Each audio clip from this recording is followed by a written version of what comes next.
Booyah.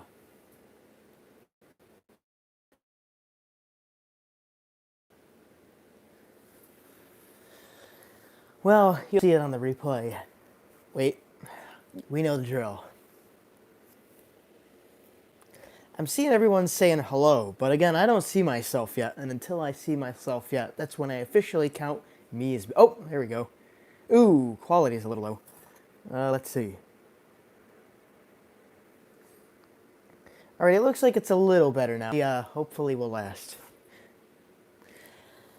Well then, hello everybody, and welcome to Sunday Runday Live number 45. It has a good ring to it tonight, but I hope you all are having a great end of your weekend. It's everyone's favorite end of the weekend live model train live stream here, but yeah, I haven't done one in a week or two. Wait, 2 weeks, because I missed last week because last week was Amherst and I was so tired from coming back. I was like, oh, I can't do it. And then I had schoolwork to catch up on. So literally just about right up to the clock today, I was working on things left and right. So it's a miracle. I got everything done in time to be able to do a stream here tonight. But yeah, hope you all are having a very good night.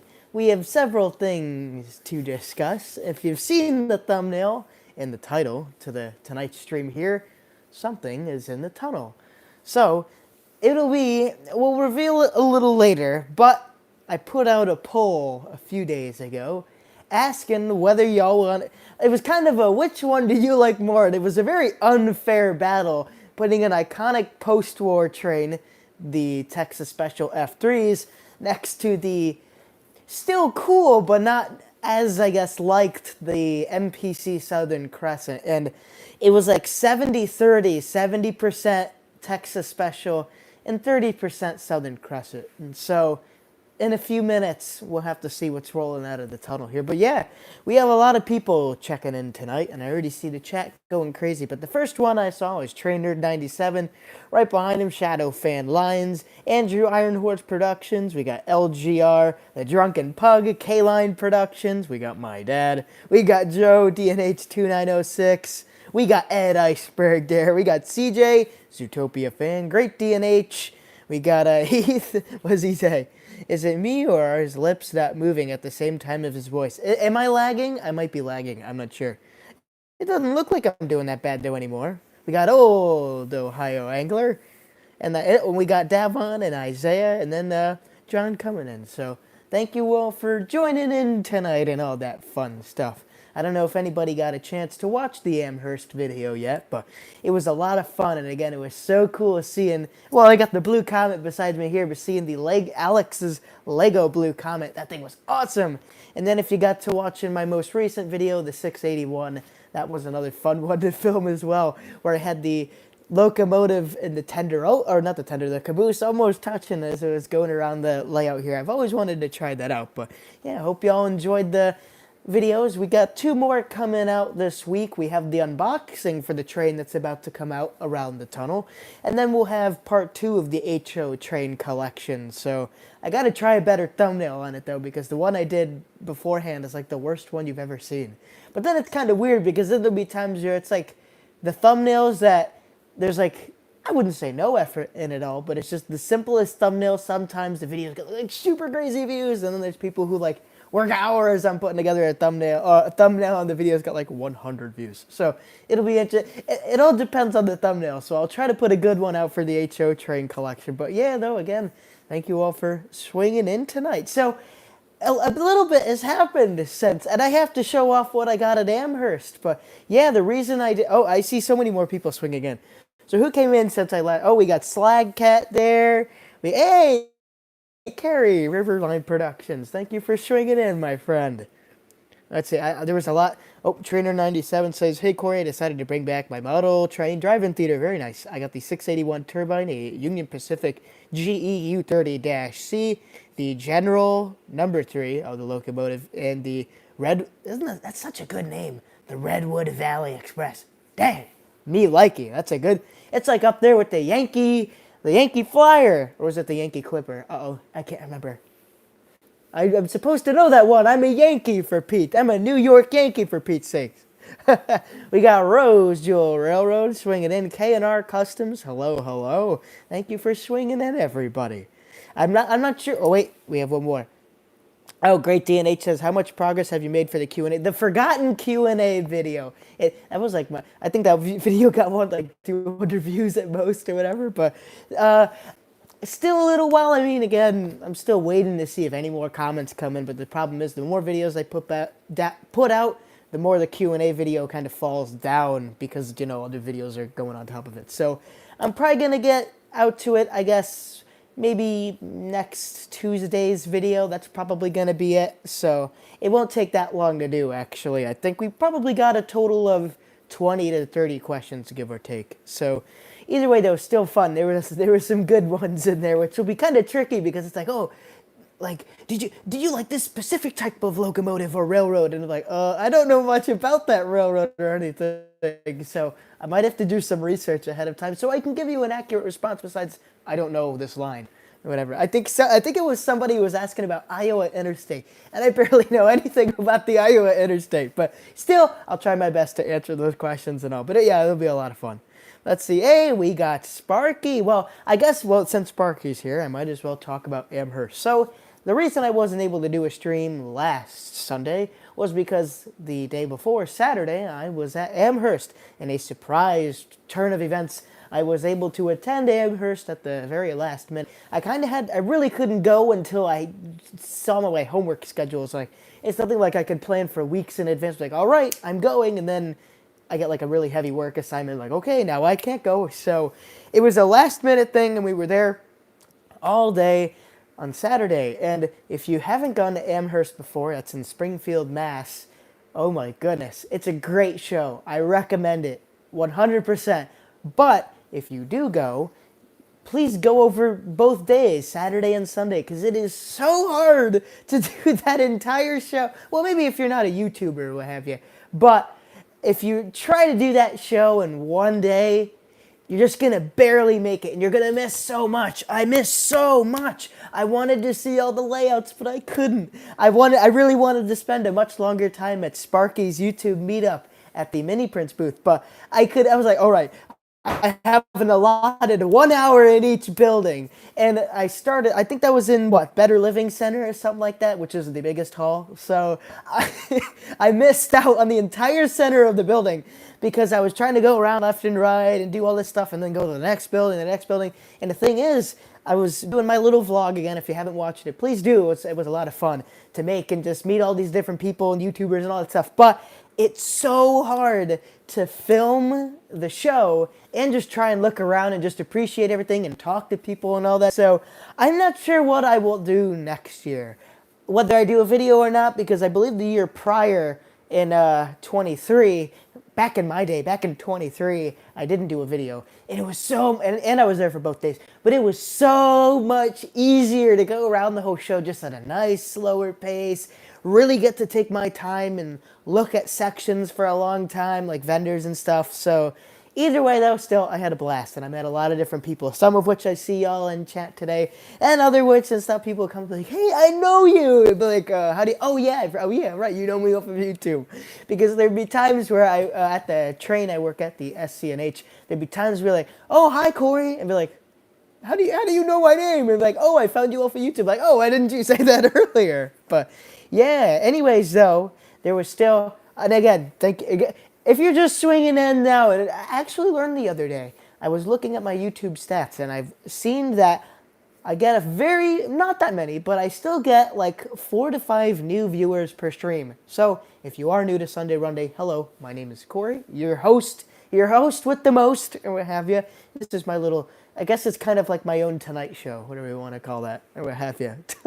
But something along the lines with tons and tons of trade stuff. But yeah, Heath says, I was not expecting to see you at Amherst. But I know, great to see, even though if it was just for a minute, it was still nice to run into you. And it was so funny to see everybody with like the press passes and all. Like, I don't feel right being behind the Mini Prince booth, but but I was hanging out at Sparky's stream a day or two ago, and we were talking about the Mini Prince booth, And I'm gonna see if I can try to get a mini print of myself for next Amherst. That would be so awesome. I would love to have a little tiny O scale me, and I'd have him like, I don't know, I'd have my maybe either rail fanning or I don't know. I'd have to see something funny like that, maybe, but see the little Corey on the layout. But yeah, it was. I remember last year in 20, back in, well, yeah, early 2023, I was hanging out for like 20 minutes just watching people get scanned at mini print, and it was so funny. I loved it. But yeah. Anyways, though, I think it's about time. Well, first, let me show y'all what I got from Amherst. So I did walk away with a few things. And these are what I got. So I added another bud car to the fleet. This here is an MPC, RDC bud car, Amtrak. I keep forgetting the number. It's 8868. And then you might ask, Corey, why'd you get this fella? Because I have a lot of bud cars. Well, here's the reason why. A lot of the... Oh, I see ELW trains swinging in. Wait, what did Great DNH say? Do one of yourself sitting down so you can... Oh, that's tricky, though, because most O-scale locomotives don't really have interiors. Or at least what I have, the O-gauge toy trains. But anyway, so I digress. So this locomotive here, a big thing I've been trying to do and will do over the following years is slowly rebuild my grandfather's Lionel train collection. I got really lucky because I found just a few days ago tons of photos from his layout that I hadn't seen before. So what I'm going to do, and it might take a little while to do it, but I'm going to hope to get all of these, or at least most of these photos scanned, and then I'll do a video on it so you can digitally go back in time with me 40, 50 years ago, and then we can go tour my grandfather's layout, and I can tell you all about him, because when you've been looking at the pictures for as long as I have, you're starting to like, okay, this is the layout the way it was from like, I don't know, 75 to 78. And this is here what the layout looks like, I don't know, from like 81 to 85 or what have you. So there's different versions or phases of the layout. So anyways, though, this has been on my mind for a long time. Grampy, that's what I call my grandfather, but he had several photos from, or several pictures of the B&O Bud cars, but he also had a set of Amtrak cars. Now, unfortunately, I thought this was the right one, but this wasn't. The one he had, I think, was like 8870. This is 8868. But still, it's an Amtrak Bud car, and I got this fella for $70 at the show, and it actually worked really, really well. I was very delighted. But the reason that I got it, because, I would have just picked up, or I don't know, I could have picked up so many other things that my grandfather had, but the reason why is the other day when I was cataloging my train collection, I found we had an extra box, and the extra box went to an MPC Amtrak Bud car. So although the numbers don't line up because the box is for 8870, still 8868 will take 8870's place. And the funny thing was, I asked the seller, does this have a box? And he said no. And I'm like, perfect. And he's like, huh? But it's nice to now put this fella in the box that 8870 used to have. And that's really one of the only spare locomotive boxes we have. So it's really nice. And I can briefly turn this fella on for you. But this is what this, I got to run it slow because these Bud cars like to go fast. And it does not have a horn. But it's a very, I could like let this thing fly. But it's a very good runner. I'm very happy. Might do a simple service, but it really doesn't need it. I got lucky. So anyways, that's the Bud car there. And over here, if you watch the video, I got these cars from Trains. That's Trains with the Z. I got the Bud car from Amherst, Devon. So I got these here. I got the intermodals here, the trailer train intermodals from Lionel. And then I got the piggybacks here, these little Chicago Northwestern ones. All right, have a good one, Slack Cat. But got these little fellows here, so it's a great little train. Oh, I realize I'm zoomed in. But it's a great little train. These cars are actually pretty well made. I'd say they're probably 20 years old, give or take, so they're getting up there. But I got those few cars there. I got that, and then I really don't think, and I also got this beautiful petrol truck. Well, I don't know, it could be any sort of gas. But this, I think I got this fella for $10. So what an awesome vehicle. Because I'm like, wait, if it's the 50s, you still would have seen plenty of mid-30s cars rolling around. So I have that fella right there because you'd kind of see him in an industrial yard. And then, before I forget, over here in Littleville, we got some new buildings. What they'll quite do, I don't know. And they won't be running any trains tonight because I don't have anything lined up. But we got this little, I guess, pipe laying building here, which is really nice. Let me see if I can show it off to you. And we did not get it for $20. We got it for less. But this is awesome. This thing looks really, really good. It's really hard to show it off with one hand. We got that fella there. We got this awesome little barn there with the 7-Up sign on it. It's all wood and it has the hand-laid shingles on it. And it looks really nice. And then we got over here this little barn. So I don't know if it'll quite go here, but I just saw it and I'm like, oh yeah, I'm getting that. So thank you, LW. But yeah, I thought it kind of looked cool in front of the pumpkin patch there. And I love seeing it right by the tracks. I think it makes for an even better scene because without it, although it opens up the front of the yard, it still kind of feels a little bit empty. So I thought putting it right about there by the rock wall gives a nice scene. But hello, Thomas Moore. Thank you for swinging in. Isaiah says, even if it's not running, still nice to see Littleville regardless. Well, there you go. The cows and the Zeppelin would agree with you. But anyways, I think it's about time we reveal what's in the tunnel. Y'all have been waiting long enough. So, let's see.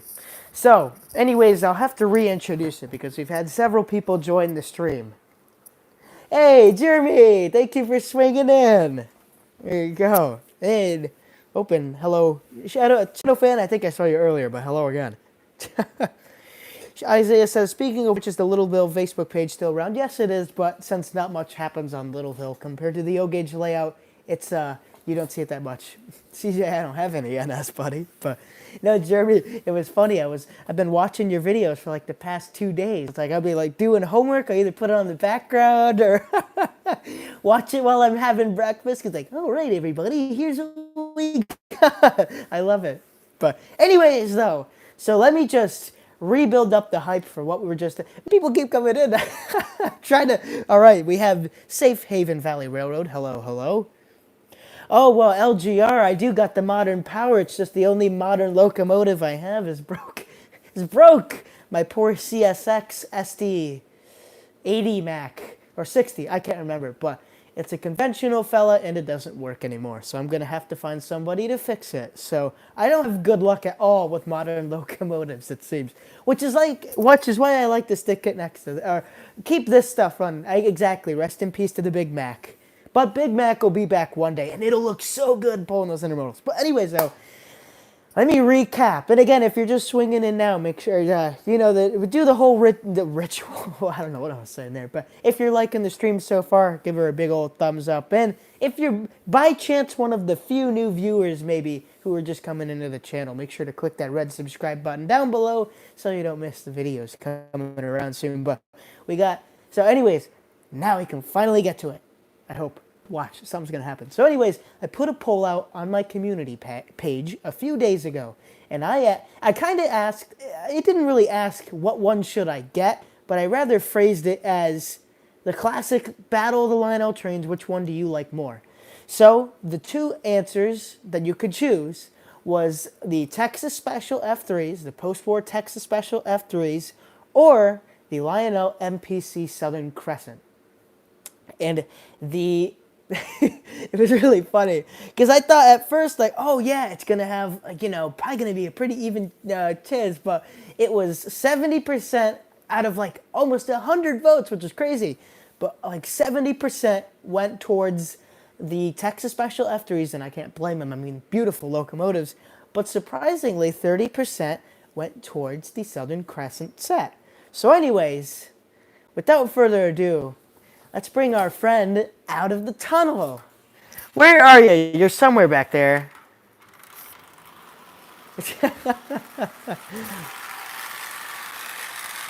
Well, hi there. How are you doing?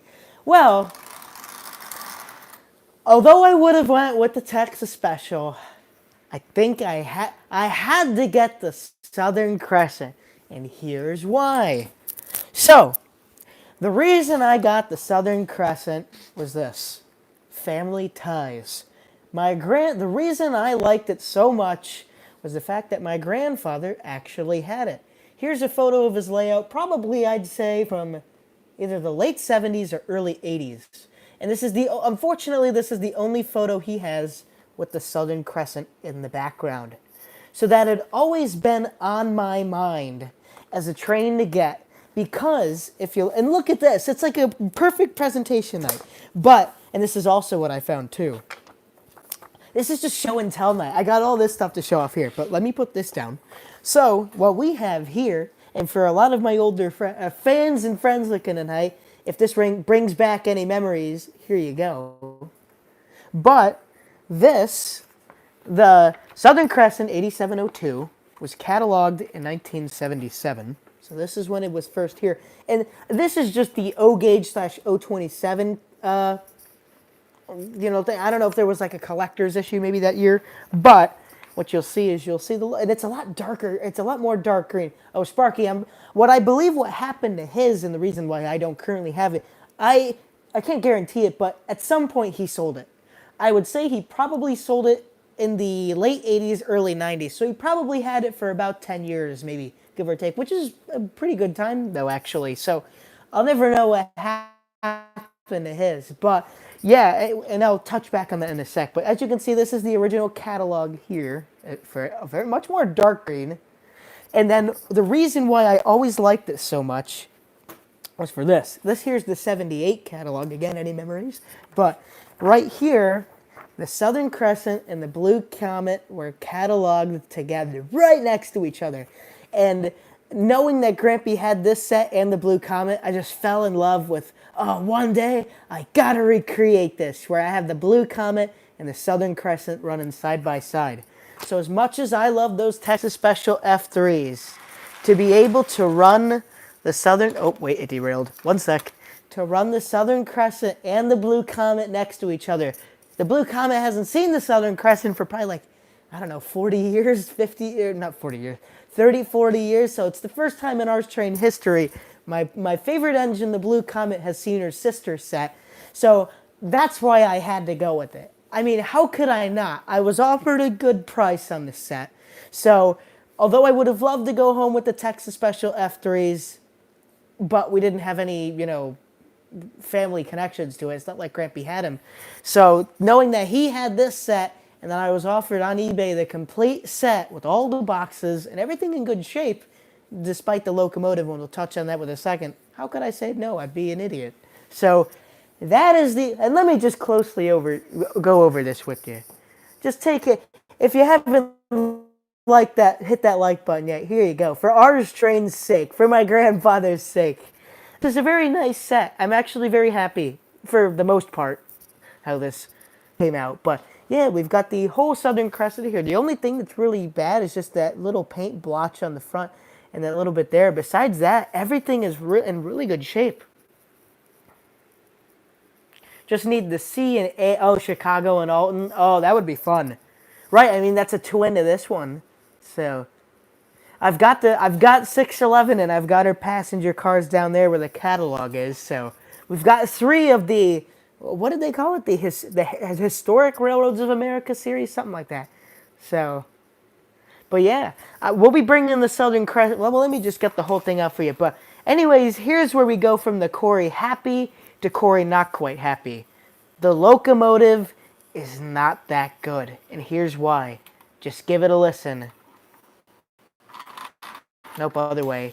It is dry. Oh, that does not sound good. Ouch.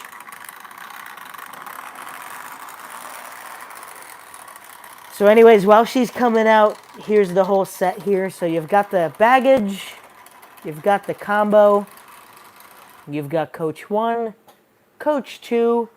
The only light that works on the entire set here is the dining car. And then you've got the observation car. So we'll run her back. Wait, come on, come back here. So here's the mystery. Before the stream, I took this entire locomotive apart. And Oh, thank you. Yeah, famous American railroads. That sounds right, Scotto. So everyone's saying lubricate. Well, I did. Here's what I did. Let me show you. It's a little tricky. Come on. Come on, come apart, tender. And sadly, no sounds of steam. The board is bad. So what I did was this. Wait, I'm going to do this. I'm going to turn the camera around. Oh, it does, but the second that foam rots away and that the soundboard hits the tender, the metal tender bottom, the board becomes toast, and that happened a long time ago, it seems. But here's what I did. So if you look closely, I well lubricated all of these gears here. I oiled everything it told me to oil. I even took the locomotive apart, cleaned the brushes, and cleaned the armature. But still, it gives me that really bad grind. If I was to bring over the Blue Comet, as you see, it rolls so easy, nice and smooth. I can't roll this fella because the wheels don't move well. So I'll run her a little bit tonight, and when she kind of gets warm, she gets a little better. But I think it's this fella right here. I don't know the name of this, but I think it's this big gear. You see this big? So you see, hey, creative mind. Oh, well, hello. Wow, what a perfect time for you to come in. So we're talking about locomotive maintenance. And this fella right here needs it. And I'll put it back on the track and this is the thumbnail. I got to do the RBP thumbnail where I hold one train in each hand. But anyways, so again, if anyone's just coming in here, this is my new Southern Crescent. My grandfather had it back in the late 70s, early 80s. So recreating his collection here, and I just got this set, but the locomotive is not good. So what happened, and I can kind of smell that ozone smell. But what I did was, I greased all the gear, or well, I put the correct lubricant on all the gears. I love the mighty sound of steam though. It's awesome. But anyways, though, what was I saying? I can't remember. So, anyways, this big gear here, right there, that seems to be a little stiff, and that stiff sound, or just that stiffness, is making this. Wait. Ooh. Oh, wait. Oh. Well, the back was also derailed now, so of course it didn't sound as good. So as you can see, she shouldn't sound like that. That's really bad. Ooh, it just hurts me to even run it. And trust me, I took I took the shell off and stuff and just tried to add more lube and stuff. So I know at some point the old lube has got to get cleaned out of it and the old oil and stuff and clean everything. But I don't know what's causing that because the Blue Comet used to have that issue. But all I did was grease the gears and it did much better. But this fella shouldn't be. Oh wait, well let me see what the comments say because it's so hard to read them off of the phone. Creative Mind says the Crescent's gears were designed too close and were corrected when the Blue Comet. Well, there you go. That sounds about right. We have the examples on each side of the track here, and was corrected when the Blue Comet was made. I had 4 or 5 broken teeth on the Crescent. Well, luckily my Crescent doesn't have any broken teeth, but that would make a lot of. So, is there like any? Could you just get the Blue Comet's gear or something? Like buy a gear for the Blue Comet and just swap that out with the Crescent? I guess it would make sense, but like even on your set, it's not nearly as... you have it, right? I think you have the Crescent, right? Creative Mind? But yours isn't nearly as loud as mine is. Like, and if I run it around again, it doesn't post-war locos, but all I would do is just grease the gear, maybe put drops of oil here left and right, and boom, the sound goes away. But I've tried that here, and she does. It's not getting any better, so I don't know quite what is making that sound. But I saw, let's see, Christy22 says, I stay away from NPC trains. The quality on the low sets was terrible, but on the better locomotives like said Blue Comet or 611, I find they are almost just as good as obviously nothing's ever going to be as good as the post-war locomotives. The modern locomotives, way too much technology in them, they go just like that. But I found my friend the Blue Comet does a lot better because they don't have like the computer board E-units in them and any of that stuff. So, but still... nothing beats the post-war and well, although even I find the post-war beats pre-war, but pre-war is still very good. But anyways, though, I'm opening up a whole can of worms. This is going to get really tough. Everyone's going to start saying, no. Oh, we got Dennis. N Scale Train Boy says, "Hey Corey, sounds like quite the mystery." Yeah, I don't know. It's turkey. I just wish to.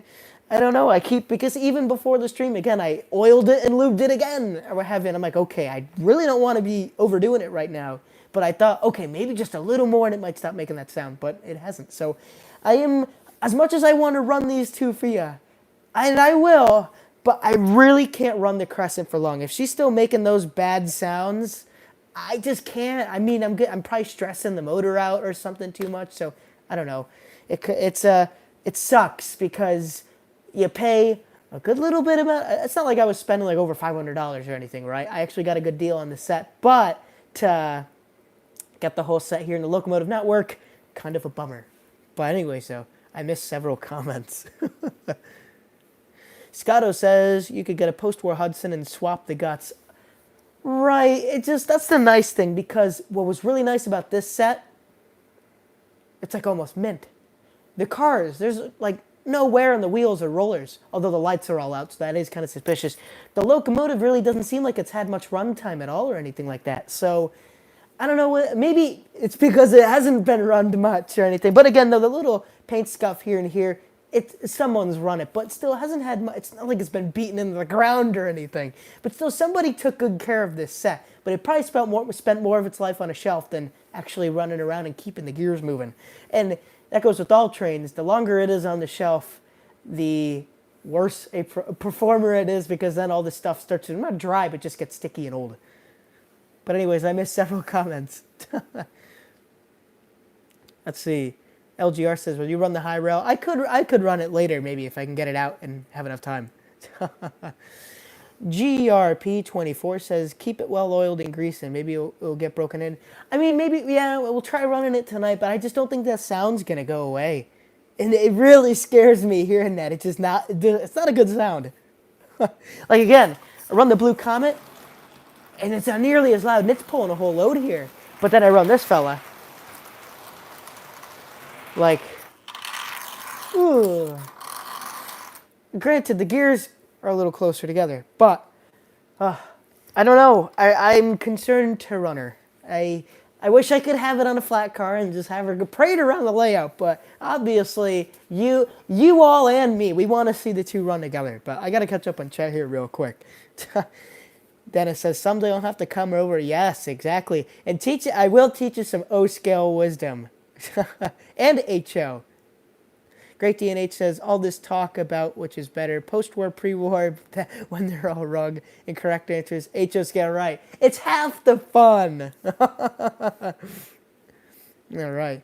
Unfortunately, no, Rose Jewel, the sound does not work. The board probably hit the dust many years, or hit the, Coreyism. Dad, write that down.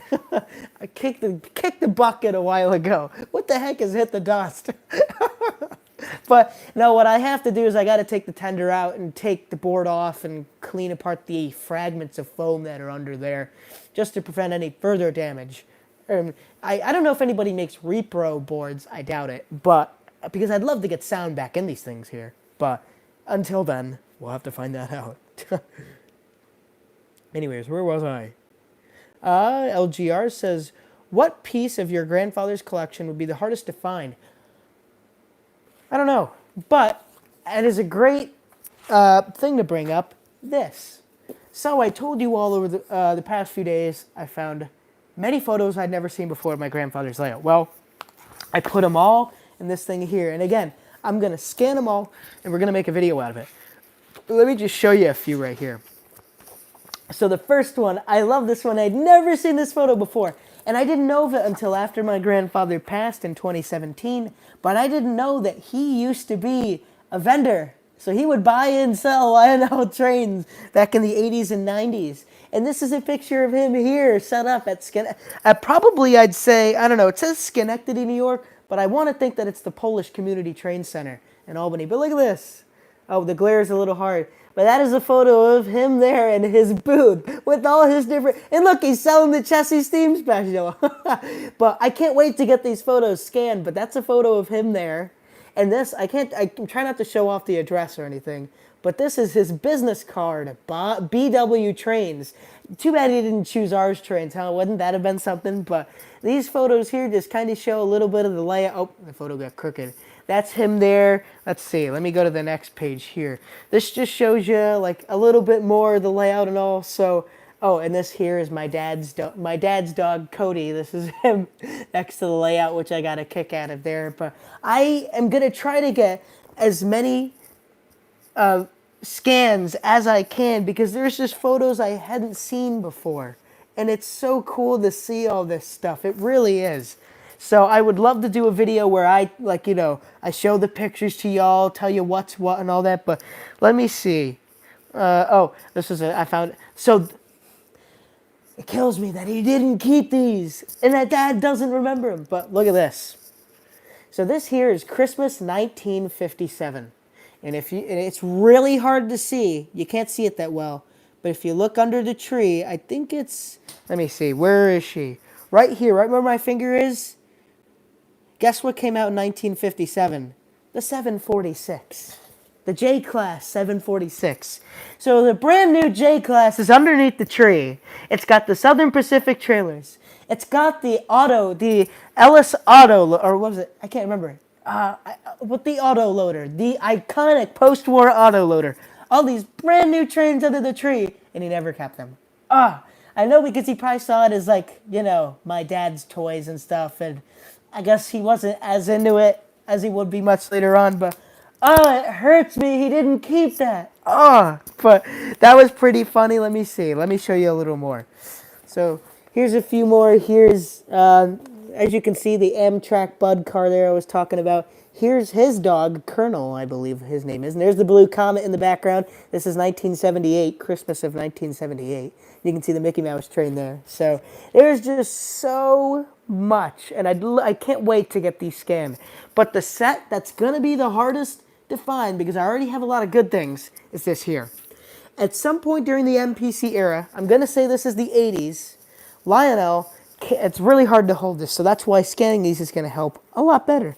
But right here, this is a Lionel Pennsylvania Railroad F3 set. These are dark green. Am I showing it off? It's kind of tricky. It's reverse psychology here. So these are dark green, and they have a whole passenger car set. Last time I saw, those passenger cars go for hundreds and hundreds of dollars because they're nice and shiny. And the F3s also go for hundreds and hundreds of dollars. So it feels like I could get 611 actually cheaper with the whole set than it would be to get those. But yeah, that is probably going to be answering LGR's question.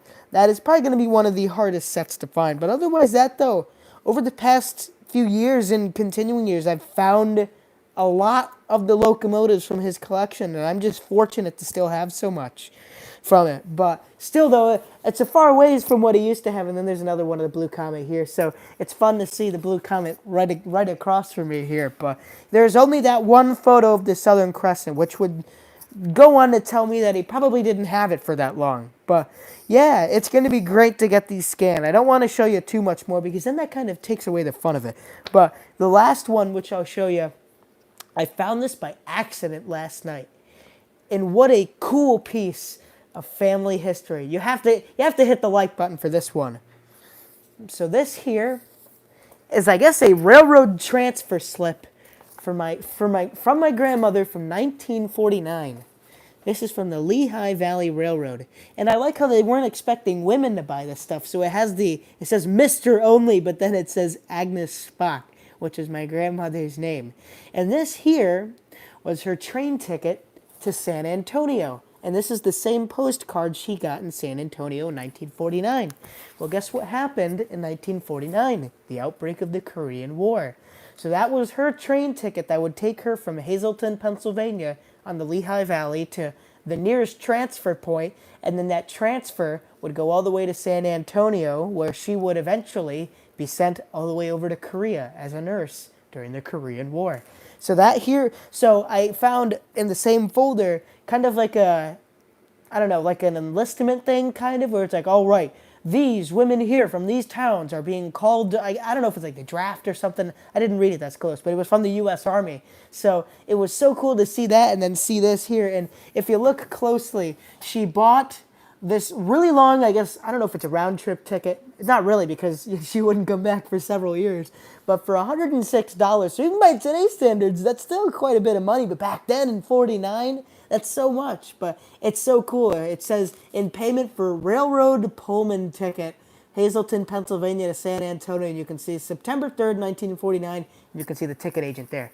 So, and oh, also, here's my grandfather. These are the only pictures I've ever seen of my grandfather that he took at Strasbourg. But here's number 90 from 1982.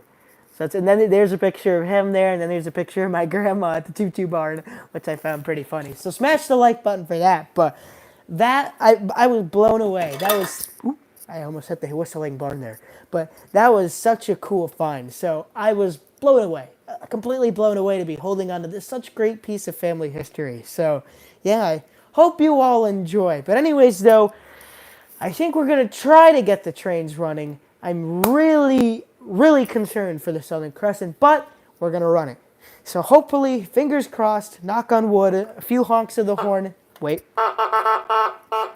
And I forgot, wait. One more thing. I found this the other day. This is rare. Any Lionel collectors will know what this is. A pre-war, I'm pretty sure it's a pre-war New York Central Hudson. Not the, what was it? Not the 700E, but it's the number 5344. This is a sales brochure from the 5344. And this has got all the neat quirks and features on it.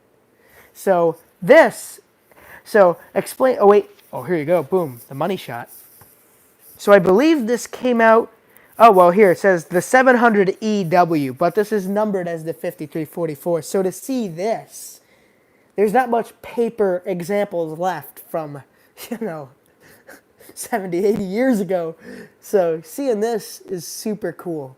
This is awesome. So how it works was a friend of mine, Warren Hockaday, his father, George Hockaday, who would become Mr. Alco, I believe he worked at a department store before that. And how it worked was a department store sold Lionel trains. At least I'm pretty sure. And although he didn't get to take any home, he got to take this home. And Warren had it, he passed it on to his son Warren. And then Warren doesn't have anything Lionel, so he's like, hey, you like Lionel, obviously. So he handed me this really cool piece. So I had found it the other day as well, and I just wanted to show it off in case if there's anybody who has it or just really likes the 700E/5344. So anyways, though, now let's get to running some trains. This will take me a minute to get everything all set up, so please be patient, but I will be right back. All right.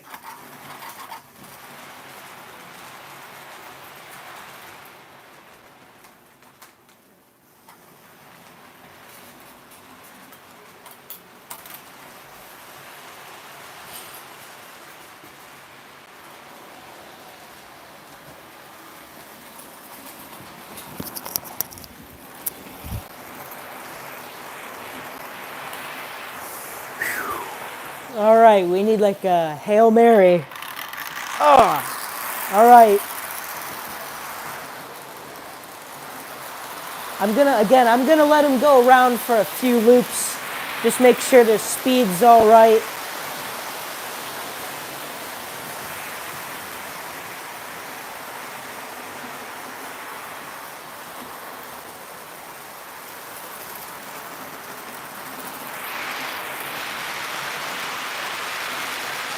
See, it doesn't sound as bad when the blue comet masks the sound. All right, one more loop. And I think we're good. All right.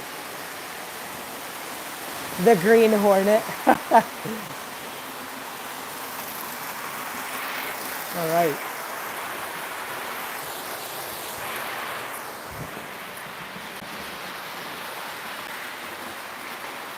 So anyways, again, if you're just coming in, welcome to Sunday Runday. Running off our new finds here.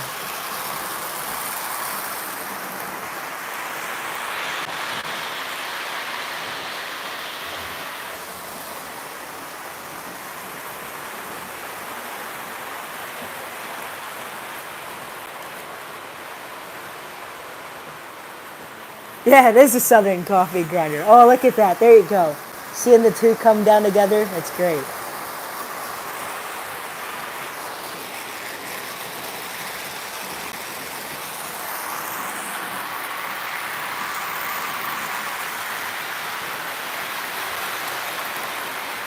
Oh, it's good to see some of the lights lighting up. And then we don't have anything on the upper loop.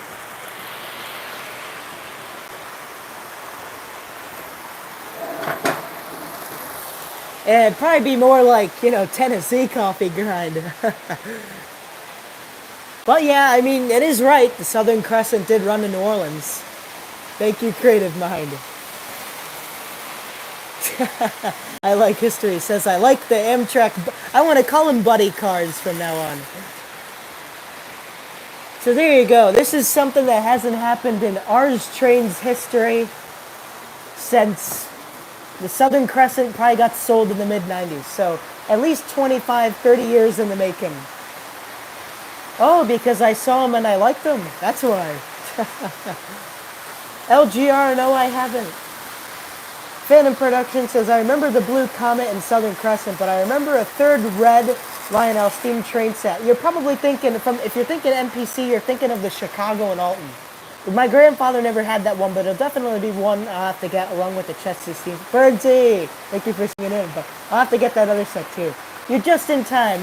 We're making ours train's history. This is my grandfather's Blue Comet here, and then he used to have the Southern Crescent back when it came out, so bought the set just the other day, and now we've got both running alongside. So let me raise the camera up a little bit. I like this. See, and it doesn't sound as bad anymore, but again, when you have three other trains running, of course, that kind of masks the sound. Denny says, can you tell me anything about TCM cap control and how easy it is to put on or install? Because I just got to use it. I don't know about that. Is that Trainmaster command control maybe? But I don't know about a TCM. Is the Blue Comet Grandpa? Yes, it is. That's the same exact one he got brand new in either 78 or 79. But, well, yeah, if it's Christmas 78, then he got it then. So, yeah. That one's been in the family ever since, and that was always his and my favorite train set to run. And really, it's the only train set he ever kept from the NPC era up to when I was a little kid. He'd still have a locomotive or two, but most of the fancy sets like this one, he didn't have anymore, the Pennsylvania one. Yep, TMCC. I don't know much about TMCC, unfortunately, but there's great videos on YouTube that explain the whole thing. And then since we do have some command control friends in here tonight, how do you run your MTH and Legacy or TMCC locomotives at the same time? Do you have to unplug the DCS and plug in Lionel when you want to run a Lionel train, or the other way around? It's kind of tricky.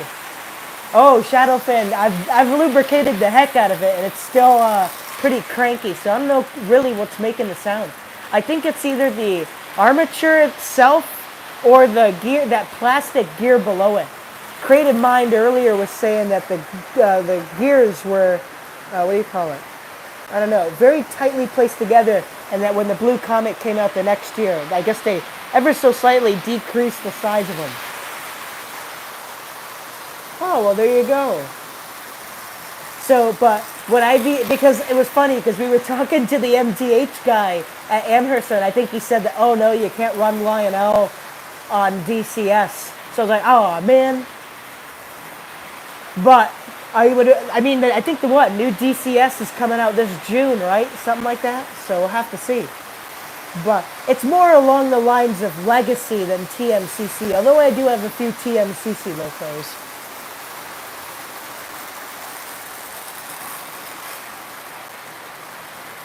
Thank you, Dennis.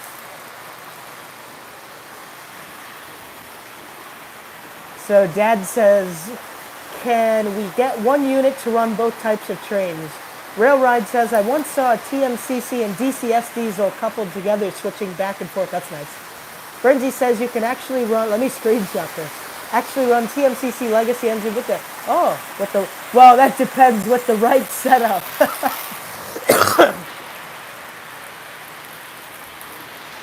But, yeah, because, I mean, in the next few days, 2 more DCS locomotives will be coming in, which I will be doing unboxings for. But I'm not going to run them much on the layout because fast track switches and the fact that I don't have a modern transformer, I'm running everything with a post-war transformer, is much higher risk for shorting or damaging the modern locomotives. So what I'm going to do is try and find a small modern transformer and just set up a loop of 072 on the floor. And that would be, for now, how I run my modern locomotives until I get a proper setup.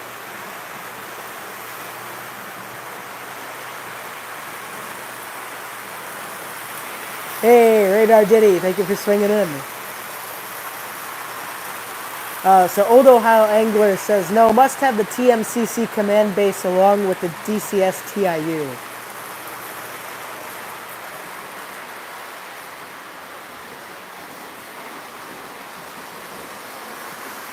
Still, though, I'd love to get the big, what was the big modern MTH transformer, the Z4000 or something.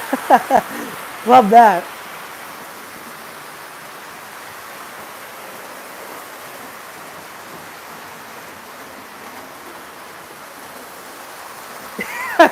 Right, Rose Jewel. Wind-up works on everything. Oh, look at these twin sets. They look so good. Just makes me wish I had a third main line for 611 to go around.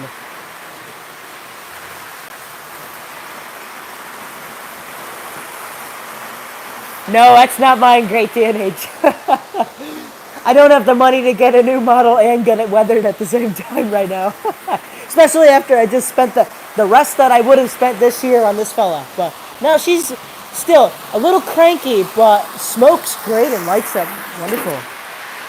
Denise says, beautiful setup. I wish you all the best. It looks awesome. You're an inspiration to give me great ideas with mine. Well, thank you. I'm going to be doing soon one of these days an O-Gauge layout tour. And the thumbnail will probably look something like this where I'm like, or whatever. But yeah, I haven't done a video on the layout in a really long time. And I've added a lot of things onto it. So it'd be nice to, Night Run. I'm stupid. Why haven't I done that yet? Wait, one sec. But I've added a lot of additions on since when I did a last layout run, so excuse me while I turn off the lights real quick. I'm sorry I'm moving the camera around so much. Oh, this is gonna look sweet!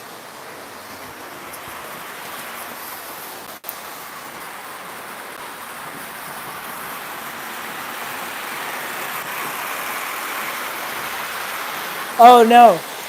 Oh, I knocked over my heater and I smelled a burning smell. Hey, where was I? I think, what was that? Shadow Fan says, Corey, you didn't. So no, not do it. I don't think I'm ever doing the random train challenge again. I'm so sad nobody else did it. It was Corey's forgotten challenge. But it just takes too long. Oh, she looks beautiful. There you go. So everything does light up, but new bulbs could definitely help. HO roster is coming out this coming Thursday.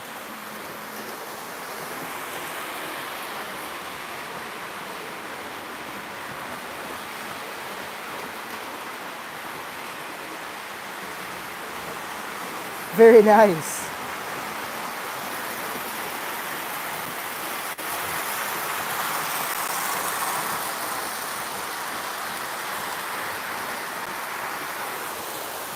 Yeah, right. It's a kind of limiting challenge if you either don't have that much or have too much.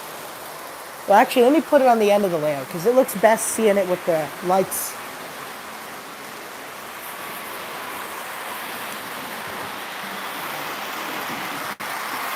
I'm trying to get an even surface here. Hey, Aaron. Right, yeah, it's a little tricky to do the random train challenge with ride-on trains. GRE 2057 says, been to any live Steam meets with Millbrook? That was an awesome video. Oh, I don't know if it's a question or not, but I've seen Aaron plenty of times, yes. And saw him at Amherst. Reggie says, got my hands on some SGL brass writing. Ooh, wow, pretty nice link cars. I've been looking, they don't sound that common, so there you go. Love the autoloaders. Oh, the auto racks. They're Menards. And you can tell it's Menards by the couplers. Thank you, Brandon. Denise says, got the Herson anniversary, I believe it was Conrail anniversary set. Very nice. Railride says, I pre-ordered the MTH Premier Challenger when they announced it last June since the real one is being restored. Oh, that's awesome. I just found out it may be arriving by the end of the month. Well, that'll be fun to run around the layout.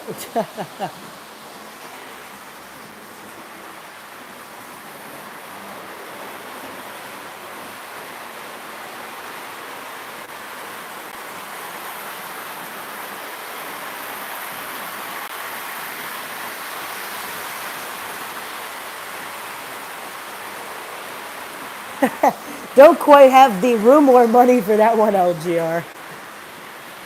Great DNH says, oh yeah, absolutely. But, well, actually, I might have to wait a year because after all that I've spent this year, I've ran out of model train money. So, and I'm not reaching into my savings account to spend more. But they're definitely on my mind, Great DNH. Oh yeah, that's the way to do it, Railride.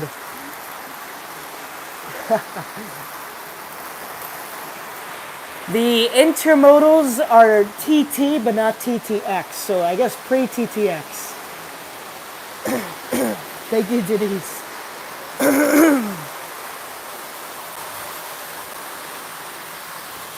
Dennis says, all this talk ordering remind me that my order's arriving tomorrow from Train World. Pre-ordered an N-scale Kato, Amtrak Rainbow era set. That's awesome. We got to do a video on it. I want to see.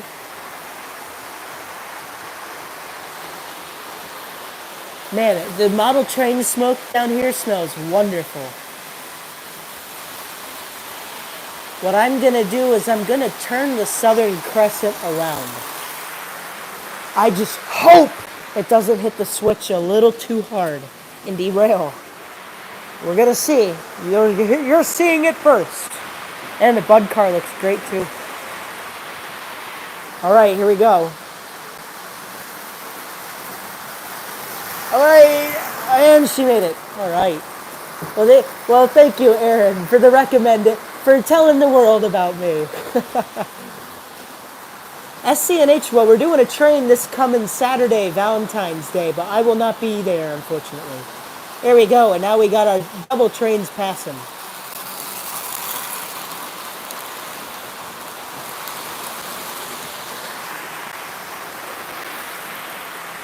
So now I gotta go to the city to see them passing.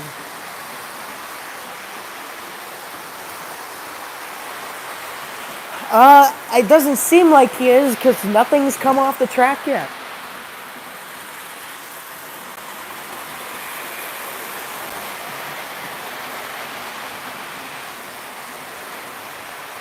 So much camera moving.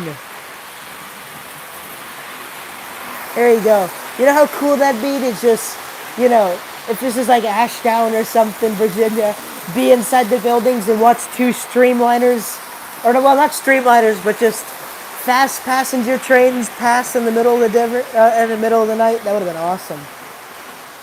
What a great sight that would have been to see.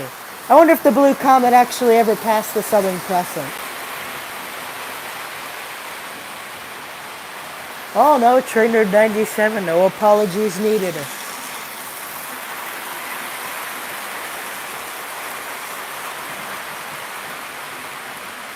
Bob is in the house. He is like the fat controller watching over the layout. Great DNH, I'm in the process of selling my shark noses on eBay. So yes, I still technically have them, but I will not for that much longer.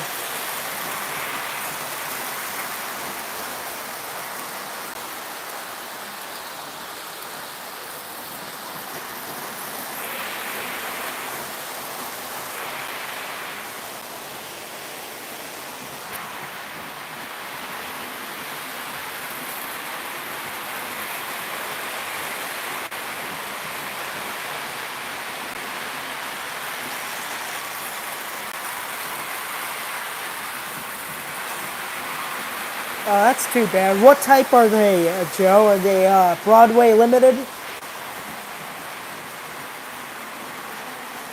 Aaron, you have to come and do a video of my train first. All right, thank you for hanging out tonight with me, Shadow fans.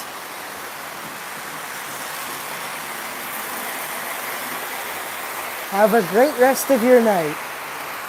Although how Angler says it looks like the cardboard roof inserts have fallen down in your Crescent passenger cars. That might be the case for some of them. Luckily, they're easy to take apart and see.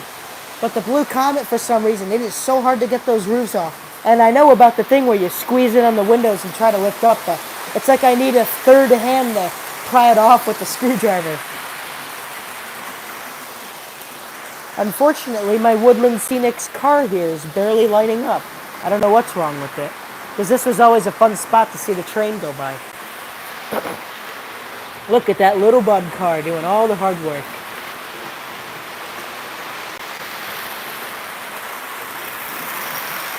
Let me see if I can get down and you might be able to see the smoke. Doesn't it feel like we're just, you and I are hanging out in a rail yard right now waiting for something to go by all night?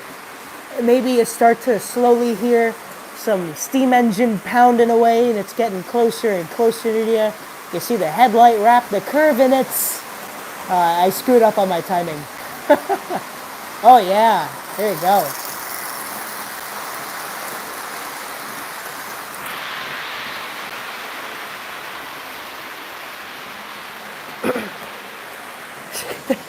Right. Well, the fact that they're Bachmann and not very well quality, and number two that I'd just rather have the money right now and spend it at a future date instead of have them, and because I wouldn't ever run them much. They're not very good pullers. Yeah, right. Or just a flathead screwdriver. Oh, can't beat post-war, Aaron. Love that stuff.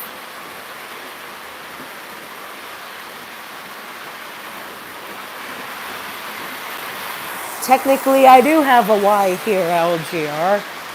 Right here. So I have done many reverse moves through it before.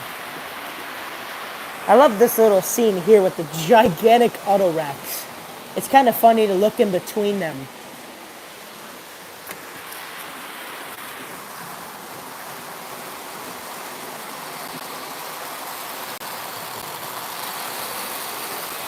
Again, it doesn't sound as bad when you run it around for a little while.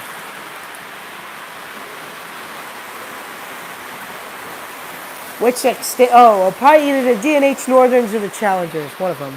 Oh, I have a trolley. Well, I don't know. I used to have a bump and go trolley line from here to here before the depot was in, but I took it out because it didn't work that well. But I do have one. Yes, they are Menards auto racks. They're good quality, but they have the typical Menards wobble really bad in this case, and the couplers aren't that good on them. So until they get that issue fixed, I would say kind of stay away from them, unless if you super glue the couplers shut. But then you got to find a way to put weight in them, because I mean, they like to wobble.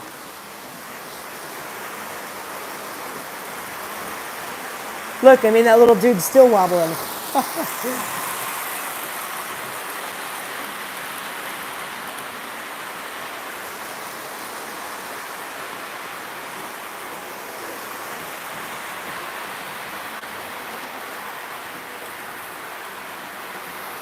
Railride says, dang, those must be huge MTH Premier auto racks when they came out. Kind of lost track of how many I bought. That must be quite a bit. Ooh, 20th Century Limited would have been awesome too.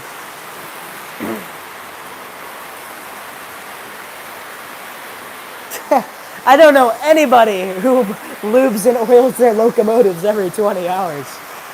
Sure, at least maybe once a month or what have you, because I'm not running these things every day. Now, if this was a real railroad, I could definitely see that, but...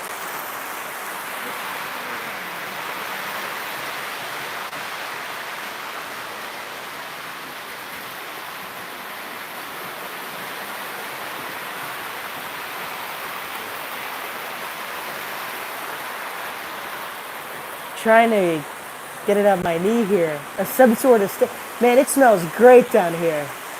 I love all this smoke.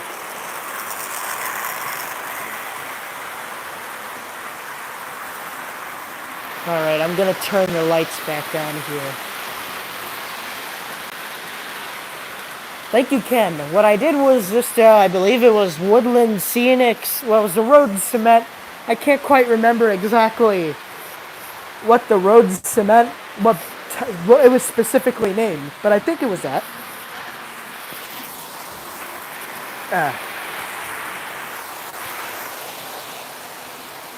So I think I can still talk while the trains run around, but it might be a little hard.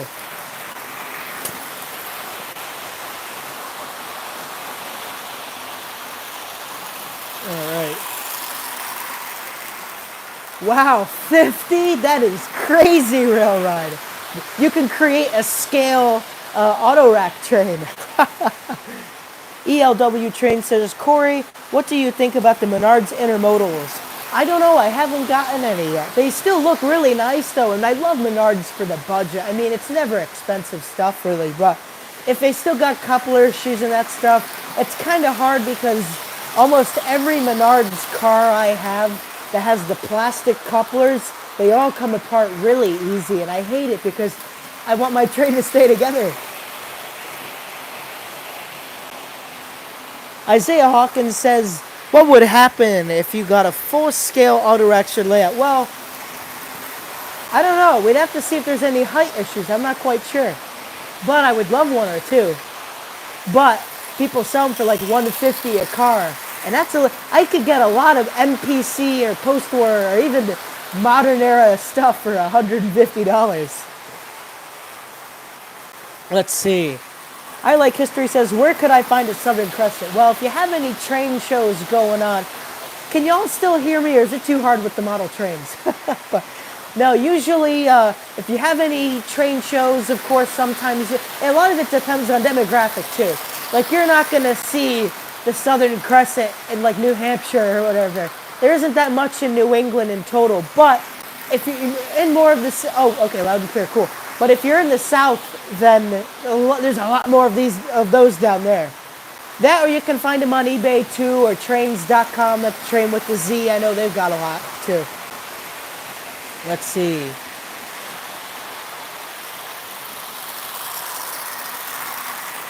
Train King 79 says, hey Corey, ever thought about getting another Alco PA to add to Littleville?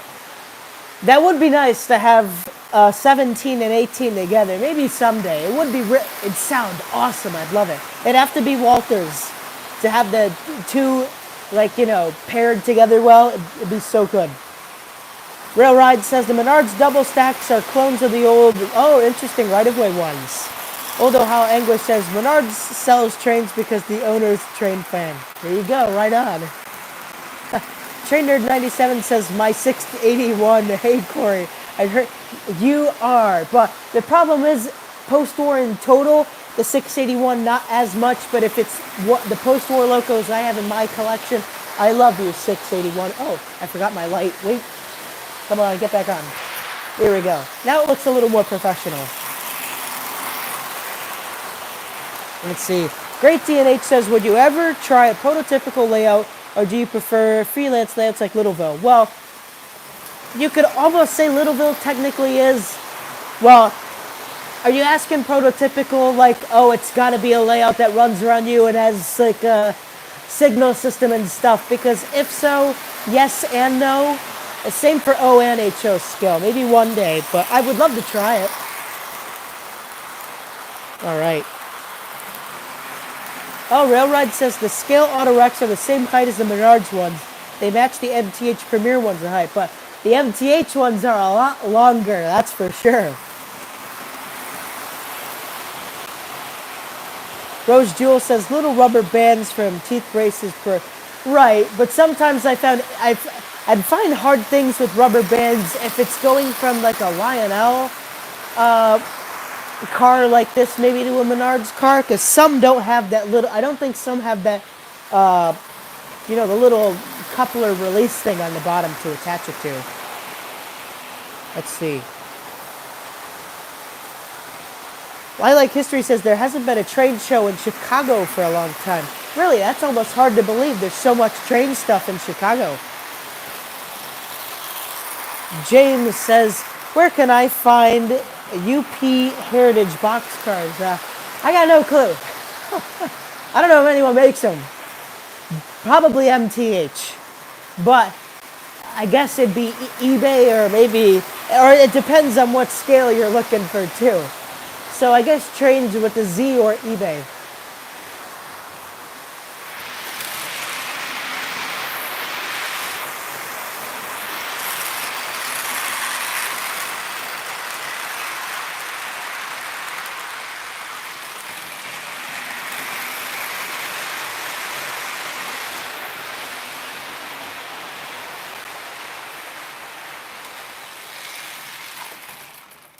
Boom, stopped right on the spot. Wow, it's a lot easier to hear everything all of a sudden.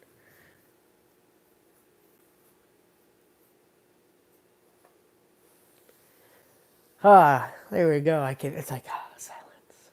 Or have you? But yeah, I think I'm gonna be ending the stream then soon in a few minutes. We're going on 70 minutes here. I'm gonna try to do maybe like 10 more minutes and all, but winding down for the night because I don't have that much more new stuff to show off to you. And that I'm not doing the random train challenge because it'd take way too long. Let's see, Railride says the rubber band solution can be used with Menard's plastic trucks. The die-cast ones have the sliding bar coupler, or I find it's easy to just super glue the couplers. Wow, where did customers come from? That keeps them nice and tight and shut. But then they'll break off. I've had that issue before where I'd super glue a coupler or two, and then like a week later, or what have you, after using it a lot, boom, it snapped off. But super glue is a modeler's best friend. It's like the Red Green Show, the whole saying about duct tape.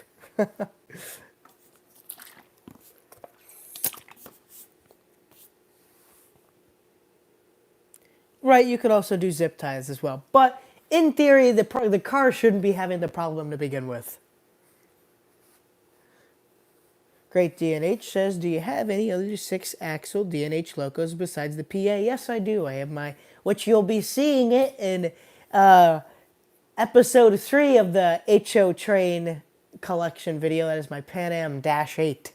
So that is a 6-axle, but that's the only other 6-axle choo-choo I have.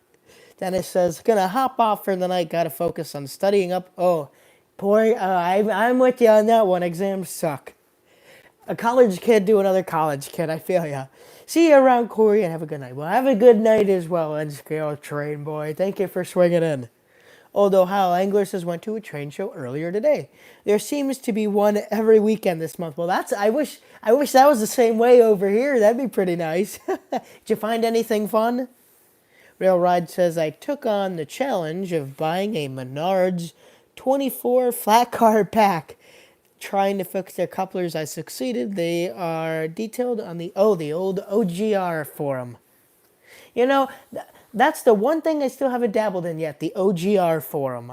Me being in the O-Gauge for like 6 years now, I've only been on the OGR forum like 3 times and I still don't have an account. Joe says Pan Am Dash 8 is on the top of my list right now. They're not easy to find. Well, it depends on what one you're looking for. Atlas ones don't seem to be that common, but they didn't come out with them that long ago, but they didn't make a big run of them.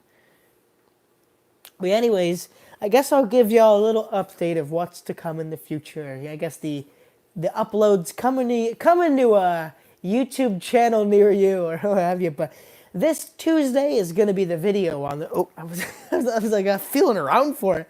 We're going to be doing the video on the Southern Crescent where I did the whole unboxing and dissecting the whole thing and all that stuff, and just talking about the train much more than I did tonight. So if you want to give that a watch, greatly appreciated. And this coming Thursday is going to be the part 2 to the HO Train collection video. And then, of course, hopefully, fingers crossed, next Sunday we'll be doing a stream as well. And we should have maybe 1, if not 2 new locomotives. And then that's it. There's like no more new locomotives for the rest of the year. But we should maybe hopefully have 2 more locomotives coming in soon. At least one, but the second one I ordered from a train store, and it's a both are very limited MTH runs. One's MTH Premier and the other is MTH Rail King. And that's as much as I can say. But they both have DCS Proto Sound 3. So they should be super great. They should make lots of noise and sound. Or, well, yeah, and smoke is what I meant to say. So, fingers crossed, knock on wood, a few honks of the horn. That all goes well. But yeah, that'll be maybe 1 to 2 unboxings will film this week. But the problem is, when you have as many videos as I have such a long list of videos I want to film. I don't even know if I'm going to be able to get to them all. But it might be a little while, or what have you, till the unboxing videos get out. But still, it'll be a lot of fun, regardless. Oh, just as Aaron says, will be a lot of fun. Yes. Railride says, I bet on the OGR forums since Y2K. There's an immense amount of O-Gauge info in there. Like, what did you buy recently? Threaded with 14,000 posts. Oh, is a flat cap the same thing as a snapback, I believe? That would be cool, but it's not quite my thing because I do have some old 80s snapbacks, I think I'm saying it right, and they just look so corny. Although today's modern snapbacks look a lot better, of course, but I would love an R's Trains trucker cap, though. Front half, gray or something with the red R's Trains shield and the black netting on the back. Oh, that'd be so cool. But I would hate to only do one. I'd love to have it as like a merch thing, but I would probably wait to ever do merch again until I get to, if I ever get to 10K, because when you have such a small following as I have, merch doesn't really sell that much or anything. And there's actually there's people who not only explain it, but there's like great business analytics into merchandise and stuff. And I wouldn't want to put all of my money into merch and stuff and have nothing happen to it. But it was fun. I was going around Amherst and handing out R's Trains hats. I only had 2 with me though, so I ran out of that early by the beginning of the show. Let's see. Odoha Angler says, saw a couple of Lionel D&H cars and they reminded me of you. Well, there you go. It's funny because there's a lot of different O-Gauge model railroaders on it, and we all seem to align ourselves with one railroad. Like RBP is with the KD, the MKT. RJ's Trains, I don't know if RJ's watching, but Long Island Railroad, boom, there you go. Same for Matty C Trains. I am your representation for DNH and O scale, and I think that's about it. I don't know if any other, at least young O scaler on YouTube who has considers themselves a DNH modeler and has uploaded it in the past 7 years or what have you. But I am your DNH friend. I am your representative, your elected representative of the DNH in O scale. USS Salem says, R's Trains personally, I hope you get a pair of DNH. Oh, yeah, I would love to, but what were they going for? Wait, well, let's see. I have the catalog right here. I'd have to wait for another year or 2 later. And then that's the problem. You can get so much for what were they going for? I have it right here. Legacy diesels. Man, that Minneapolis and St. Louis Jeep looks beautiful. Come on, where is it? Love the heritage units. CSX ones are okay. Let's see, so the Loco is going for $700, and I believe the Super Base, I don't know if it's powered, is going for $600. And assuming you get it through a train store, you could probably get like maybe $100 off the whole thing. But you could get a whole lot of post-war for the same price. But, man, I'd love to have a Super Base diesel. And the smoke, oh, it would sound so good. But if they do a run of GP38s, then, I'd have no choice but to get it. If they do 7303 or 7304, that's a must get. And I don't think they've done that in a while, so boom, boom, me would likey. Let's see, where'd I leave off? All right. Yeah, I keep forgetting I need to end the stream soon. I've gone on 10 minutes, and I honestly could keep going, but I don't want to keep y'all here forever. But some people just like to hang out and watch me yap. Let's see. Rose Jewel says, Corey, you're one. You know, actually, now that you say it, thank you for the comment, Ken. But I don't know too many O-Gauge live streamers who stream on a regular basis. GFW Trains used to do it, but, you know, kind of just, I guess, George growing up and all that stuff and just other things happening in life. They haven't done it in a long time, and that was so much fun. That was my favorite thing of every Friday, looking forward, not forwards. I see you, Dad.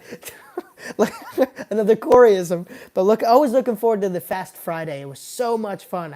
I loved it. But besides that, George and Wally were the only O-Gauge streamers I ever knew to consistently always. And remember, I took like 7 months off from Sunday Runday, so not saying I'm in the not like I'm in a different boat or anything here, but I don't know of many people who really stream that regular. So it's always kind of fun, I guess, for us to get together. And it's so much fun going to different people's channels and seeing some of the same people or what have you. It's like, oh, I saw you like 1 day ago.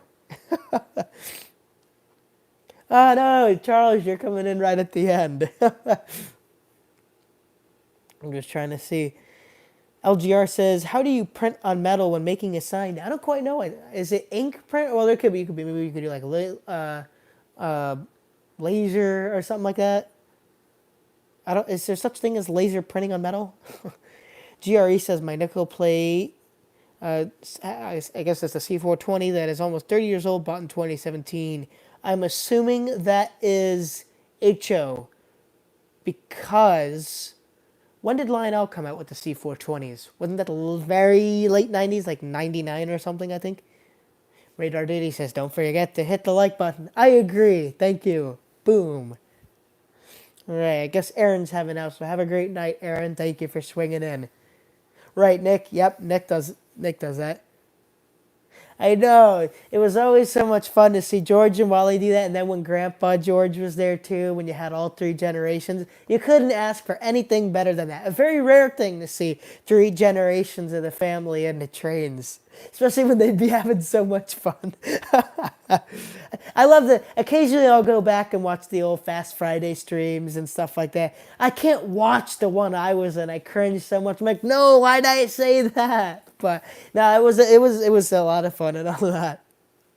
But poor George and Wally were like plagued with, for like the past 5 streams, were like plagued with like quality issues. Like they try to start the stream and then have to stop it and do a new one and all that. So hopefully if they ever do their stream in return, it'll be like 4K and lights, camera, action, all that fun stuff. Railride says, only other model railroader on YouTube I know of that streams, yep, is SMT. And man, it's crazy. I was watching one of his streams, one of Harrison's streams the other night, and he had like 300 people on it. I couldn't believe it. It was really hard to even chat because everyone was like, oh, it was flying by like this. So I think I have it bad with my 30 people. GRE says, Corey, that's C4, yep, O-scale 3 rail, TMCC.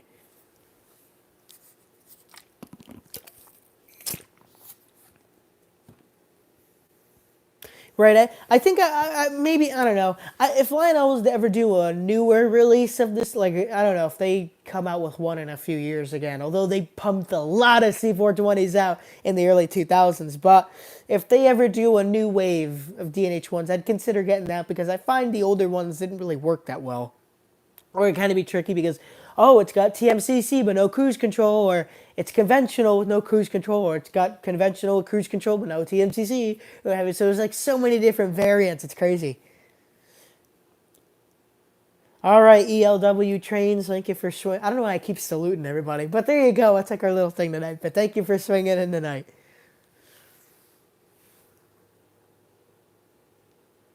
Right, yeah, JD, a lot of the big O-Gauge guys will occasionally do streams and stuff like that. But besides Nick's Crossing, I guess I'm your semi consistent O-Gauge streamer and all that. But I'd rather get more recognition off of the videos, although I love my little streams because it's so awesome chatting with y'all, because it's a lot better than the comments where you type a comment and then I reply to it and that's kind of the end of the story. Versus here we can have ourselves a nice long chat. All I need myself is like a recliner, what have you, I don't know, or maybe Well, I wouldn't have a pipe. Oh, a pipe. Well, I don't know. A pipe with bubbles would be funny, you know. And I have my little campfire in the background, and we just have ourselves like a little. What did FDR? Yeah, it was the FDR had the fireside chat. This is like my version of the fireside chat. Hello, I can't remember I can't remember FDR's accent too well. Like, hello, thank you, America. That's I don't know. I'm not gonna go any further. The Corey impersonation. Yep. Oh, well, thank you, Dad, on the Sun. Anybody else have any Sun records? I've got my favorite on, blue suede shoes. I love Carl Perkins, and I love me some blue suede shoes. Maybe one day I'll have to, again, bring the guitar down and do a. I would be the only O-Gage YouTuber to ever do train songs. Oh, I like that, Joe. Trackside chat. That's a good one. If you ever do live streaming, you'll have to use that as your title. That's actually really good. Trackside chat. Be like you. But yeah, I would be the only O-Gage YouTuber to ever play, I don't know, whatever train song comes to mind. Everybody would be requesting either Wabash Cannonball, Orange Blossom Special, and I don't know, at least those are the two big ones. I'm sure there's like a third song I'm forgetting, but everyone will be like, play it, play it, play it. I'm like, I just played it 5 minutes ago. Right, because Joe, you literally would be trackside waiting for whatever's going to... Oh, yep, City of New Orleans. There you go. I knew someone was going to say another big train song. There's a lot of good train songs out there. But no, I was saying, yeah, Joe, since you are physically trackside waiting to see whatever runs through down by you, there you go. It's kind of... Is Santa Fe all the way a song, or is that just your personal opinion? It's hard to tell. Both are nice, though. Santa Fe, can't beat that. Oh, can't beat that lovely war bonnet. Thumbnail. I didn't run this train at all in the stream, but here you go. The lovely 2353. I love this little fella. What's man? Oh my! Nobody's talking about Roy Acuff's amazing train songs. Fireball Mail. I love his. I love 60s, 70s Roy Acuff's train songs. The ones he made in the 40s are good, but I like the more modern renditions. But Fireball Mail. What have they done to the train? Great song. Come on, I can't play any because copyright. Come on, there's another one. It's a really good one. I can't think of it. But Roy Acuff makes a lot of some great like folk early country train songs. Great Big Rollin' Railroad. Here I need like some Union. I actually do have one Union Pacific locomotive. My General in the other room. I didn't know. I never looked at the tender, but it said Union Pacific, and I'm like, oh, here you go. But still, not quite any big boy or anything like that. Let's see, I have a playlist. What was that train? Oh, I Can't Find a Train. Great one. Johnny Cash, Hey Porter, awesome one. Ooh, I love Night Train to Memphis. Like, there's a lot of great songs out there. Right? Glenn Miller, Chattanooga Choo Choo. Boom, there you go. What was it? Pennsylvania 050. I can't remember. But that was another good one. Pennsylvania Station 0500. I don't know. Again, I'd love to play that stuff, but boom! Copyright strike, and no one ever sees the stream again. All right, thank you for tuning in tonight. I Like History. Rose Jewel says, Corey is the youngest guy who can talk old music. There you go. It would be always so much fun whenever I'd be talking to people older than me. Seaboard Boogie. Oh, no! My Seaboard Switcher's down there. But no, it'd always be fun talking to older folks and stuff like that, especially people who grew up during the 50s. Be like, oh, you know what, Buddy Holly? Or whatever. Be like, oh, this kid doesn't listen to what those other kids do. He knows what I like and all that. But yeah, one day maybe I'll have to show off my vinyl collection. But again, I can't play anything for long. Actually, I was about to say, it'd be a good experiment maybe to try out with one stream one day. Now I was kind of wishing I did Sunday Rundays more often or whatever. Well, that there was more Saturday trackside Thursday or what have you than Sunday Runday on Sunday. But because I hate to now have to wait another week to try that theory out, because I do have a little portable record player and I do have some good old Sun records that would be awesome to play. But it'd be interesting to see if the algorithm picks it up, because if I speak over it, isn't that technically fair use maybe, or something like that? It's not like I'm purposely like, all right, we're going to rip off Jerry Lee Lewis today. We're going to rip off Elvis or whatever. I just want to play you all these great 70-year-old records I have. But then it's like, Corey, you need a radio license for that one. You need to... It's like a knock on the FBI. Open up. That was an interesting one. Great DNH, does Folsom Prison count? I kind of, I don't know. It's like a yes and a no. There's a lot more train in it than most songs, but it's not quite a train song, because I guess it's written from the perspective of a prisoner. I don't know. Ask a music major. Boxcar Willie. Great one. He has awesome train songs. All right, Creative Mind, thank you for swinging in tonight. And again, if you're looking for any repair stuff, if you have any MPs, I keep trying to find where it is. I'm like, oh wait, no, it's not here. It's over here. If you have any, just give Creative Mind a check out. I found his channel out the other day, and he makes some awesome videos. I will have to keep in touch, because I have a lot of questions about the stuff that you would definitely know how to answer. And I love that 783 video of you tearing, I believe it was the 783, but that thing was awesome. Seeing you completely take it apart, clean every single little thing, and put it all back together and see it run. Beautiful. I hope maybe this will be the year. I'm going to try, but a 783 or a 784 scale Hudson, whew, that'd be sick. I've always wanted one of those things, but you can only go so far. Midnight Train to Georgia, right? And then I guess on the topic of channels, I checked out recently too. Ed, very nice to finally see that video of, the recent one you put out where you were a man standing over his layout. I watched it during my quick dinner tonight, or what have you. It gave me a good little chuckle, or what have you.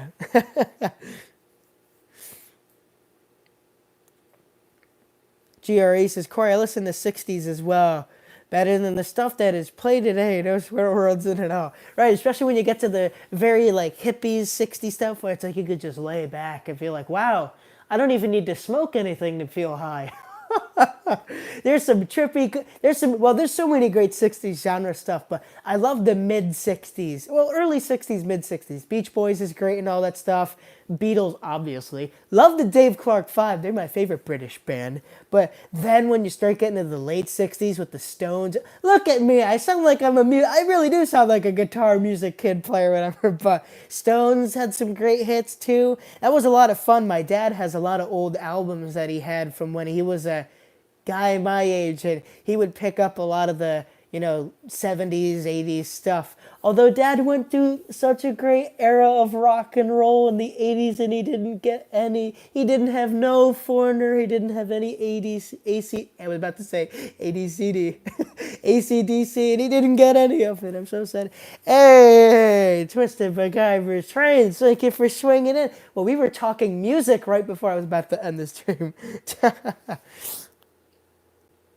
Oh, Rock of Old 97, that's a great one.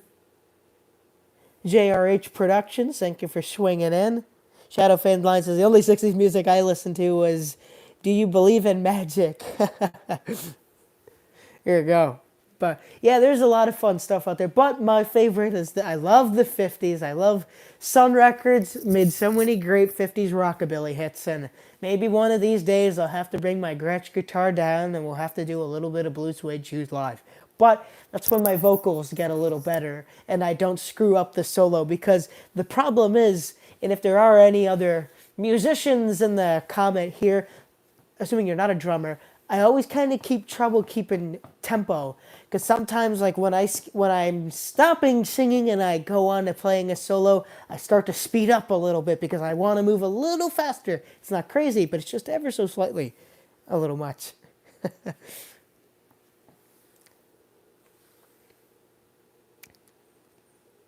Then he says, do you remember a train? Oh, of course. Many different City of New Orleans ones out there. A lot of different ones of people who covered that song. DNH, 2906 says, I posted a video a year ago, my high school jazz band playing engine number 9. Coming down the railroad. So at the train, I work at the SCNH. We have the same playlist that plays on every single train in the summer, of course. And when you've been doing it for as long as I have, you not get tired, but it starts to become annoying. The same song that comes like, all right, this is the 4th time today I've heard engine number 9. This is the 4th. So, Sid, you comment that one. That one brought back a good end. Oh, thank you. As I was saying, I was just saying about before the stream, I'm like, oh, love my Sun Records shirt with Carl Perkins. It's a 1 for the money, do 2 for the show, do 3 to get ready, and train pun insert here. I'd love to do like a Weird Al train parody.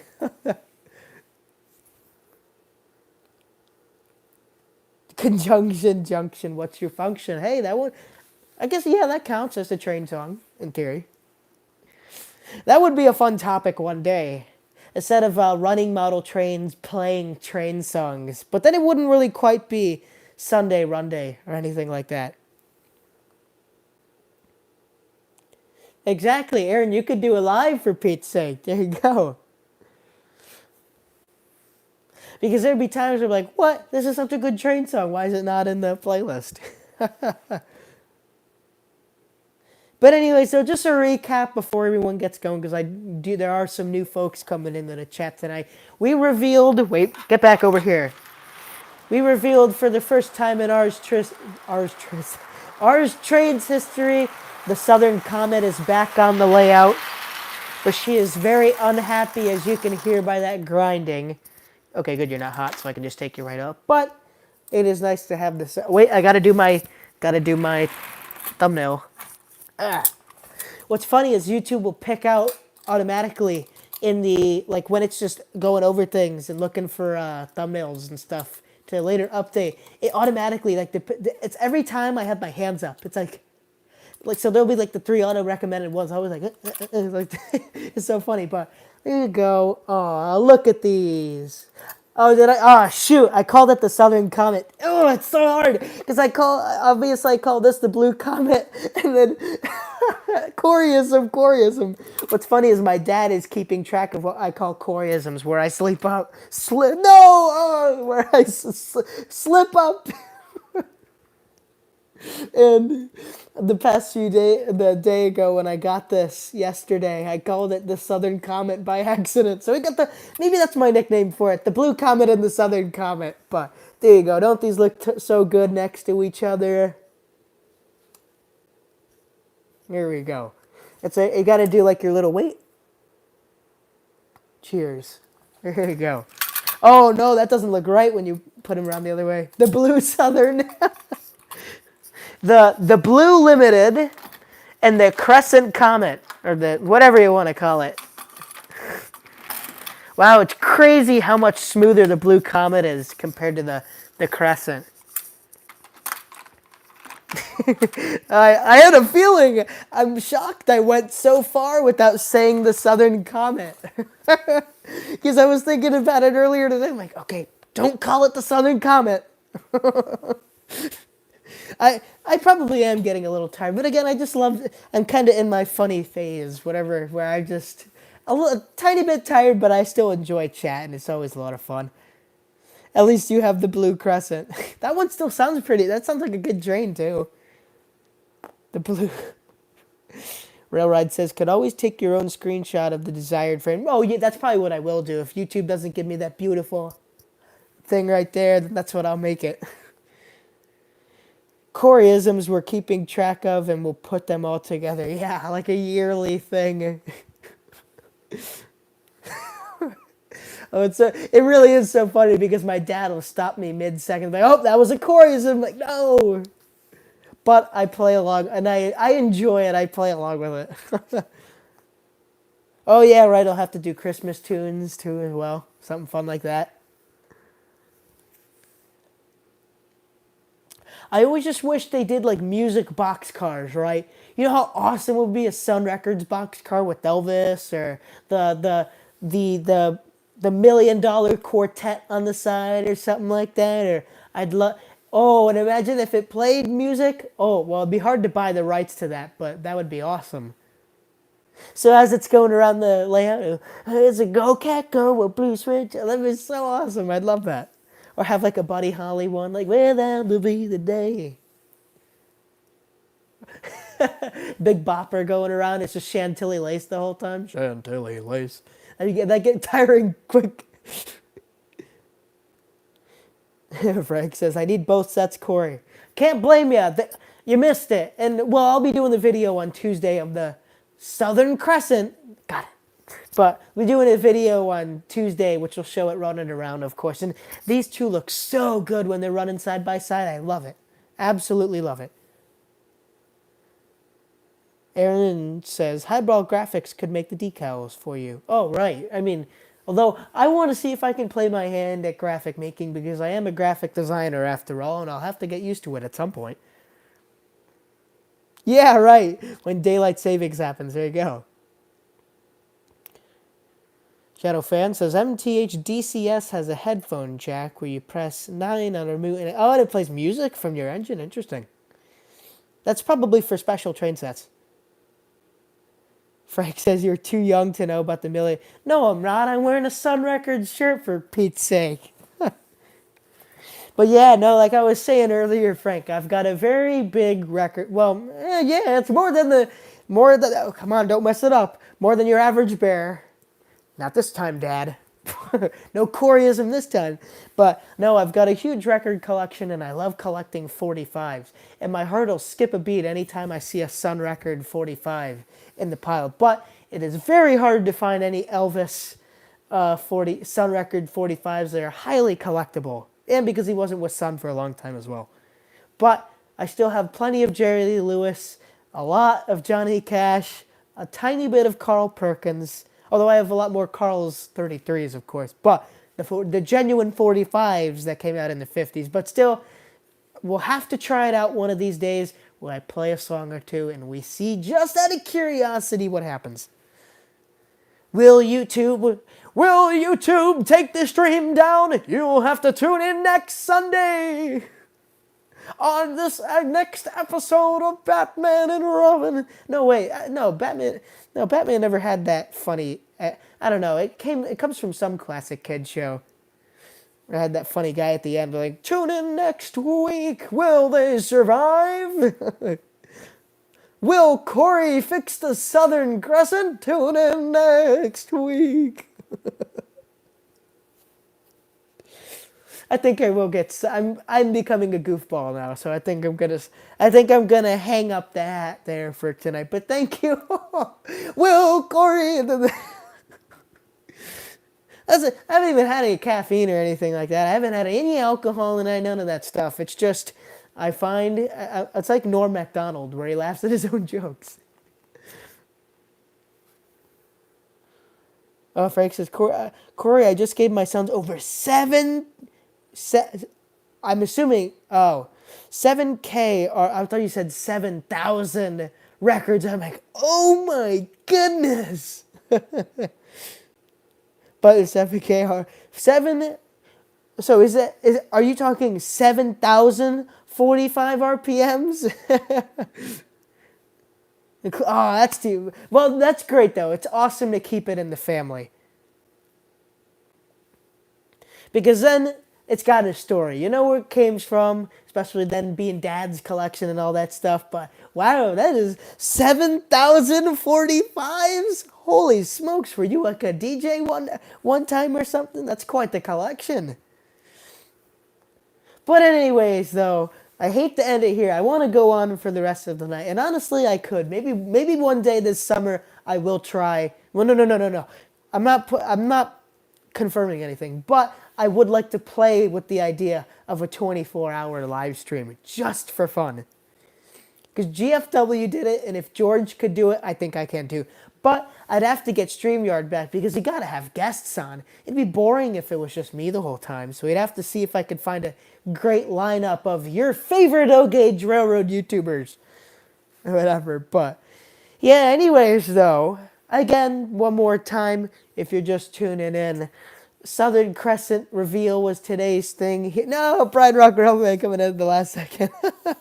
If you're just coming in now, make sure to smash that like button down below. But we'll be this Tuesday is the video on the Southern Crescent, which will be showing off to you here. Coming soon, we'll be showing you my grandfather's train collection, which I'm very fortunate to have these photos here. So that is, I can't wait. Mom, if you can, I know you're busy. And I know you're watching the stream right now up with Dad upstairs. But whenever you can soonest, I'd love for you to start scanning these things. Because I don't know how to use your printer. And it's very advanced and nice. But I'd love to get these scanned because I want to do that video as soon as possible. I just want to, I want to see those images up close so quickly or whatever. But yeah, anyway, so this week we got the Southern Crescent video coming out. And then this Thursday, we have the HO collection as well. Part 2 by HO Flea. And then next Sunday will be that. And hopefully next Sunday we might, at least one, but maybe we might have 2 brand new MTH locomotives coming in, DCS. So I'm going to have to, I don't know, it's a little tricky, but I'm going to have to get a loop of 072 Fast Track because I don't currently have any. And I know I did the video on Fast Track saying if I do an X layout, I don't want to go Fast Track. But this is a simple floor layout, and it'd be awesome for underneath the Christmas tree. But anyways, though, I need to get myself a loop of tracks so those nice scale locomotives can run around without the Fast Track switches and the ZW transformer potentially giving it any issues. But anyways, though, everybody, thank you. Oh, wait. Frank says, I've collected my entire life. Wow, since you were 12 and 50. Well, you got an earlier jump on me. I only started mid last year. Oh, no. Oh, no. Next Sunday is Super Bowl Sunday. Oh. Not like I'm watching it or anything. Like, go team. I don't know any of these guys. But that might take away from a lot of people watching, unfortunately. Oh, that's too bad. Well, Kiri, if you're not gone yet, how many of you watch football and will be watching the Super Bowl? Because I'd hate if everyone's like, yeah, oh, sorry, Corey, can't watch, or might have you on the side in the Super Bowl on the TV. I completely understand, but, I think I'm going to still try and do a stream. It's not like that many of you guys are like, who is it? Is it the Chiefs versus the, I don't know. All right, we got at least one person. We got old Ohio Angler will be watching. More football, less Taylor. Yeah, you never know. All right, so it seems like, okay, we'll have some people here. Thank you.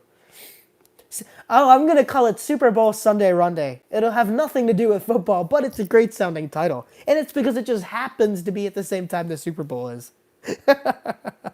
Okay, Chiefs versus the 49ers. All right.